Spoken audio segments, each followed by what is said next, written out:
İlham Əliyev isə özünü yandırdı. İlham Əliyev özünü elə bir savadsız çıxış elədi ki, elə bir axmaq, savadsızca çıxış elədi ki, küçə uşağı kimi.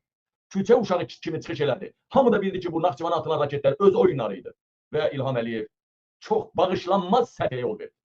Bağışlanmaz səhvə yol verdi. Hətta İran, bax belə də savaş dayansa, İran zaten qalib olan deyil. Belə dayana bilər savaş. Qalib olan deyil. Belə dayanması savaşın İranın qalib olması deməkdir. Amma durub qarşısındakı Amerika kapitulyasiya eləyə bilməz. Sadəcə savaşın belə dayanması belə İranın qalib çıxması deməkdir. İran o vaxt qalib olmaz ki, o dini rejim getdi. Bax İran onda qalib olmaz. Hətta İranın parçalanmaması da İranın qalib olması deməkdir. Amma qarşıdakı kapitulyasiya eləməyəcək. Yəni elə qalibiyyət olmayacaq. Bunu biləsiniz. Amma bütün hallarda dəyərli həmvətənlərim, nəinki İran, İlham Əliyevin ümumilikdə qələmi qırıldı.